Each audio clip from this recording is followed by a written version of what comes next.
5.1 देखते हैं, small scale industry predominant, यानी कि फिर से उनकी बादशाहत, स्मॉल स्केल इंडस्ट्री की बादशाहत फिर से आ गई। हालांकि वॉर के बाद फैक्ट्री इंडस्ट्री में लगातार इजाफा हुआ, लेकिन इकोनॉमिक सिस्टम में विशाल इंडस्ट्री का हिस्सा बहुत छोटा था। उनमें से ज्यादातर 1911 में 67% बंगाल और बंबई में एस्टैब्लिश किए हुए थे। बाकी पूरे देश में छोटे लेवल के प्रोडक्शन का ही दबदबा रहा। रजिस्टर्ड फैक्ट्रीज में कुल इंडस्ट्रियल लेबर फोर्स का बहुत छोटा हिस्सा ही काम करता था। यह संख्या 1911 में 5% और 1931 में 10% की थी। बाकी वर्कर्स गली मोहल्लों में जो स्थित थी छोटी मोटी वर्कशॉप और डोमेस्टिक यूनिट्स में ही काम करते थे। फिगर 23 देखते हैं, हाथ से बुना कपड़ा। हाथ से बुने कपड़े के फाइन डिजाइन की मिलों में कॉपी नहीं की जा सकती थी, इतने फाइन थे। कुछ मामलों में तो 20th सेंचुरी के दौरान हाथ से होने वाले प्रोडक्शन में दरअसल इजाफा हुआ था। ये बात हैंडलूम सेक्टर के बारे में भी सही है, जिसकी हमने पिछले बार चर्चा की थी।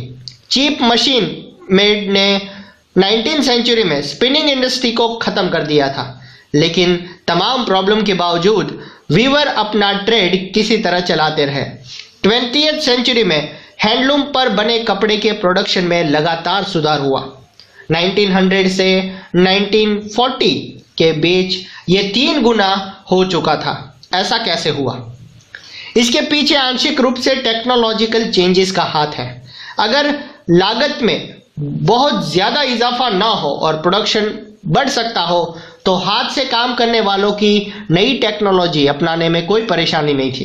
इसलिए 20th सेंचुरी के दूसरे दशक तक आते आते हम ऐसे वीवर्स को देखते हैं जो फ्लाई शटल वाले लूम्स का इस्तेमाल करने लगे।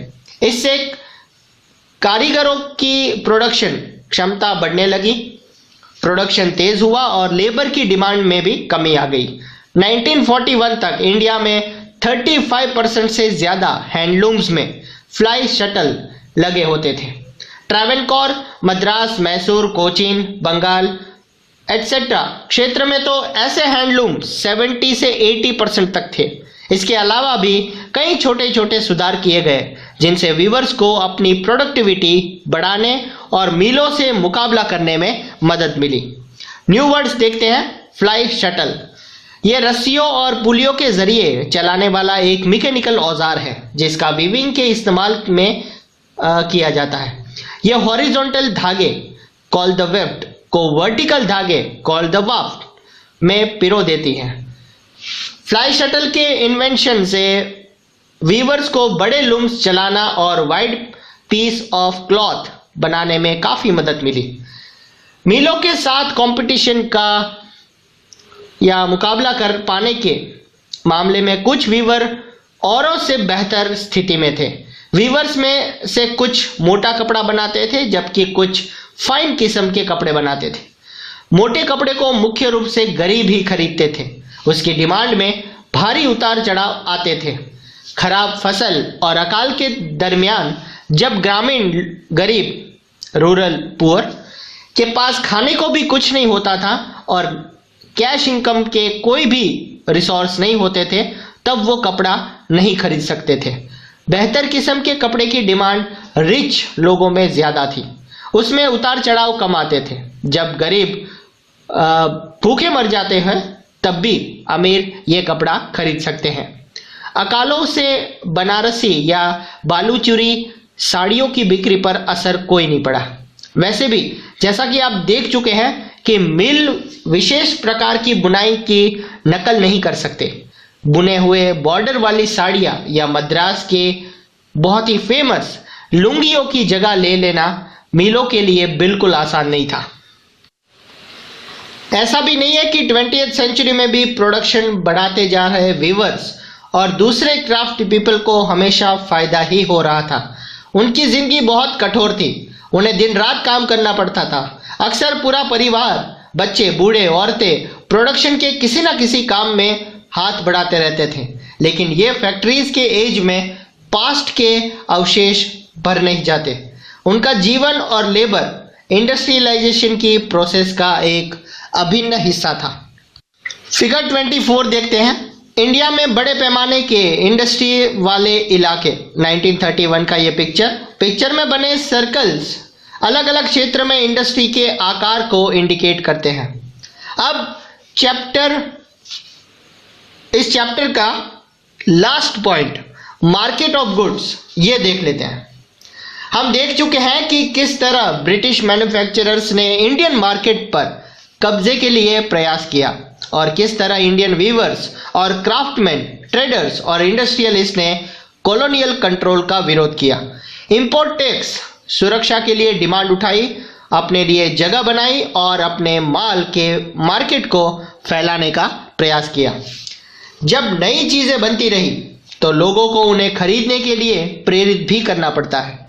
लोगों को लगना चाहिए कि उन्हें उस प्रोडक्ट की जरूरत है। इसके लिए क्या किया जाए?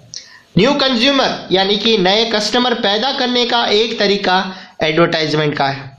जैसा कि आप जानते हैं, एडवर्टाइजमेंट अलग अलग प्रोडक्ट को ज़रूरी और डिज़ायरेबल बना देता है। वे लोगों की सोच बदल देते हैं और नई ज़रूरतें पैदा कर देते हैं। आज हम एक ऐसी दुनिया में जी रहे हैं जहां चारों तरफ एडवर्टाइजमेंट छाए हुए हैं। अखबारों, मैगजीन्स, होर्डिंग्स, दीवारों, टेलीविज़न के स्क्रीन, सब जगह पर एडवर्टाइजमेंट छाए हुए हैं।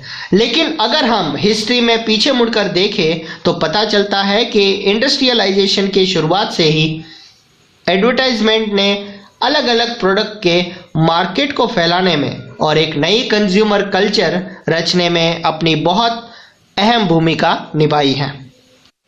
जब मैनचेस्टर के इंडस्ट्रियलिस्ट ने इंडिया में कपड़े बेचना शुरू किया तो वे कपड़े के बंडलों पर लेबल लगाते थे। लेबल का फायदा ये होता था कि खरीदारों को कंपनी का नाम और प्रोडक्शन की जगह पता चल जाती थी। लेबल ही चीज़ों की क्वालिटी का सिंबल भी माना जाता था। जब किसी लेबल पर मोटे अक्षरों में मेड इन मैनचेस्टर लिखा दिखाई देता तो खरीदारों को कपड़ा खरीदने में किसी तरह का डर नहीं रहता था। फिगर 25 में आप देख सकते हैं कि ग्रेप वाटर का एक कैलेंडर एमवी धुरंधर का पिक्चर है ये, जो 1928 में बनाया गया है। बच्चों की चीज़ों का प्रचार करने के लिए बेबी कृष्णा की इमेज का सबसे ज़्यादा इस्तेमाल किया जाता था।